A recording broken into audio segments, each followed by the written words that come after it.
Hey everyone, thank you so much for your attention today during class. I know that it was a lot of material, and then we had the two guest speakers and everything, so it was a lot to kind of come through, but you guys did a really great job participating, interacting, asking great questions, and bringing up really good points. So thank you.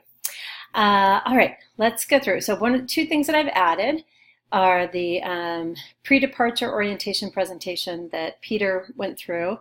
And so you now have a copy of that PowerPoint. And I've got one more thing. Okay, I'm back. I've now added the South Africa handbook for you as well that I put together.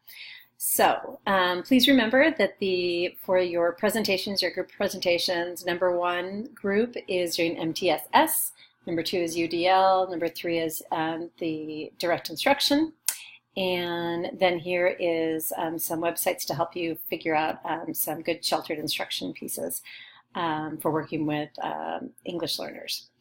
And yes, so you're going to just do the one chapter on that Dr. Welton wrote, and then you're going to do a blog post summarizing critical reflection number 2, and then your Changemaker group email, which I will send you out the 3rd prompt next week.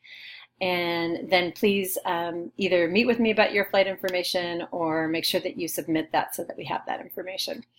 Your critical reflection is around looking at all the Changemaker emails, figuring out what's similar, what's different, what are some themes that are coming out, and then coming up with some vocabulary terms that you're going to maybe ask about. And then the next one is around special ed law, which I'm going to put together a separate video to go over the 90 tips in 120 minutes, but it's going to be closer to 10 minutes. And then the support for languages, those are the the group project where you're going to be putting together a less than 20-minute presentation on these 3 topics. And then the language support question. And then what does Dr. Walton mean by a tame solution to a wicked problem? And that's where you're going to bring in the APA piece. And also please cite these resources when in your critical reflection as well, whichever ones you use. All right, I'm going to take my video off now. And let us move on to the next pieces. So this is just everything that's expected today. And okay, here's the handbook that I just want to go over. And you can see that we have just our code of conduct and our expectations for global program participants. Some of it will be like learning some of the languages and things like that, which you'll hopefully be working with on your groups. And then here's the global sender phone number and email address. Here is our hotel information for when we're in Johannesburg, Johannesburg, and then Cape Town. The consulate information there. And then I'll be giving you my personal cell phone number with a South African phone number, and then also I'll have a USA one most likely. Travel documents, we talked today about making sure you have photocopies of your passport, and that you also have the address of your hotel and everything like that. You'll need that for your immigration form for the Melville stay. And you do need a passport, and you need a yellow card if you're entering or exiting, or if you're entering a country that that requires the yellow card vaccination, then you'll need a yellow card to get into South Africa. And then there's a lost passport kit, which you can read about. And we talked a little bit about making sure that you call your credit and debit card companies, your banks and everything, let them know that you're there, and that you also make a copy that you will leave somewhere in the US so that if you do have any issue, then you can call them. As far as the health and safety, you'll be with me most of the time, and so excuse me, so I'll help you troubleshoot, but if anything does happen, the US consulate and embassies, we made sure to include those. Safety tips, always carry a copy of your passport, not your actual passport. You're going to keep that locked in the room. Beware of pickpockets. This is a big one. Pickpockets, and actually they have what are called smash and grabs, where when you're driving in a car and we stop at a stoplight or something, then sometimes people come and they smash the window and then grab whatever you have out. So for that reason, we keep everything underneath our legs and out of sight, including cell phones and whatnot. Don't walk alone, period. That means daytime, that means nighttime. Just really staying together as a group is important. If for some reason you do need to go somewhere, then make sure that you're staying in a safe area. And I will let you know what those safe areas are. Secure your items. So actually have a lock for your luggage for when it's inside of your hotel room. It's just safest that way. So get a little of those personal locks. And then you'll be keeping your passport in an actual locked facility as well, or a lock, whatever you call this. And then don't be hooked into your iPod or your phone.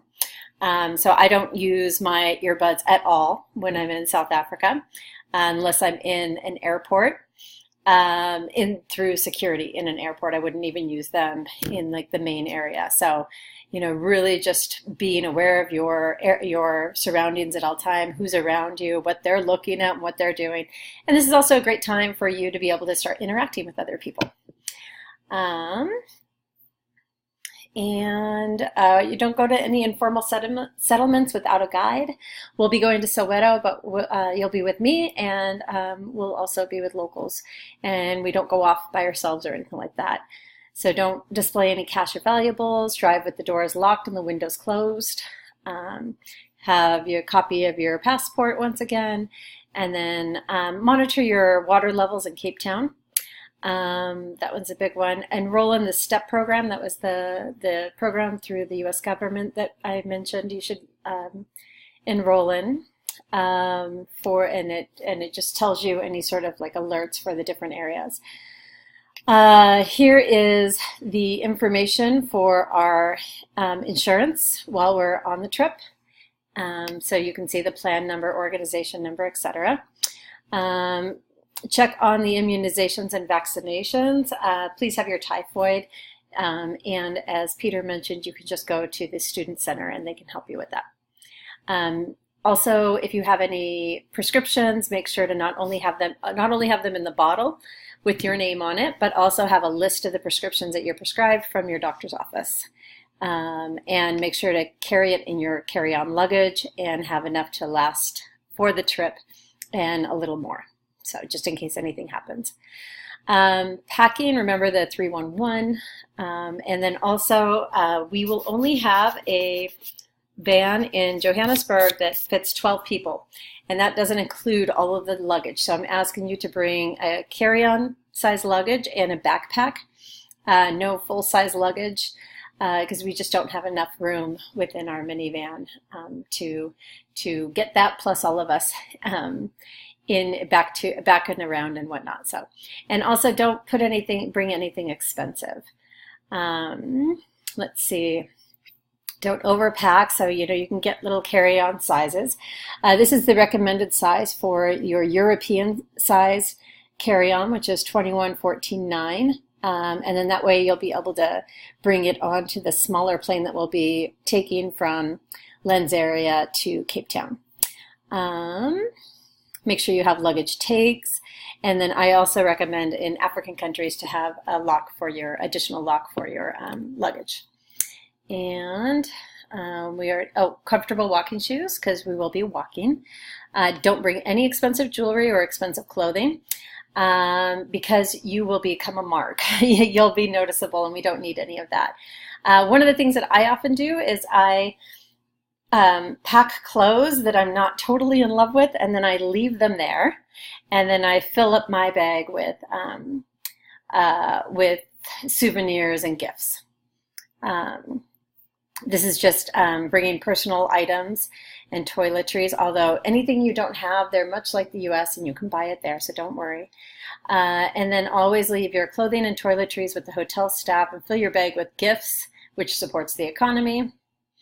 ATM cards, make sure that you let them know you're coming to South Africa, and if you're stopping anywhere else and you think you might need it, then make sure to let your bank know that. I stopped in Nigeria once, and then they took the ATM machine, actually ate my card. So just have a backup plan for that too. And of course, as Peter mentioned, the $200 of cash that you can change is always helpful.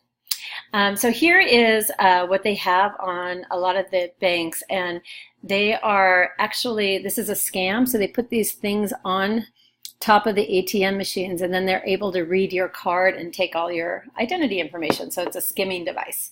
And so looking out for those, and then making sure that you go inside of banks with cameras and security to pull out money versus going to the pulling money out at the airport or anything like that, because those are where these skimmers usually are found. I mentioned the credit cards and the ATMs. Tipping. So people don't make a lot of money. So at restaurants, they tip about 10-15%. I do 10-15% in cafes as well. In hotels, I put aside actually 20 Rand, which is a little over $2 a night. For whoever is cleaning the room and everything, and you can I usually leave it on the nightstand with a little note of thank you, and then they can, just have a few extra dollars, which is nice.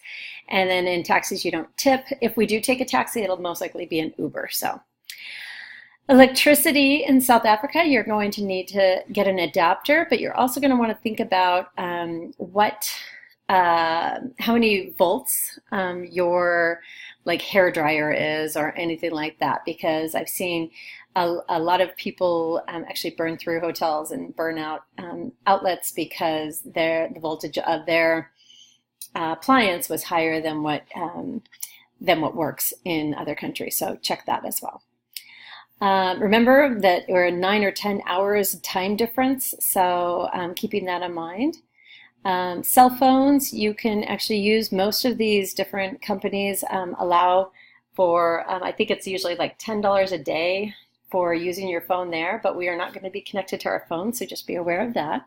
But you can check on that if you want to. But actually most people use things like WhatsApp to communicate with their friends, and then you can use that over the internet rather than actually paying for full phone service. Transportation, I do not recommend any sort of public transportation. If you need to use, I'll be picking you up from the airport, and there's Uber or Rose Taxi, but while we're on this trip, I don't foresee, besides around Cape Town, we'll be using Uber, but besides that, I don't really see any need for you working on the transportation. And it's just not safe to use the combis or minibuses, which is the regular way of transportation around South Africa. There's a lot of horrible stories that I've heard around that I won't share with you right now, but please trust me.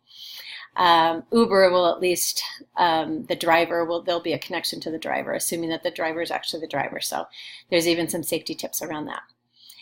Make sure you have photos of your passport, your airline luggage and carry-on restrictions, that you have your carry-on that doesn't have too many liquids. That's the big thing there, is around the European countries and the US. $200 of cash, all of your prescription in your carry-on along with a change of clothing. Be at the airport at least 3 hours before your departure time. You do not want to miss your flight. Share your travel arrangements with your family. You will continually be posting on the blog so that your family knows that you're okay.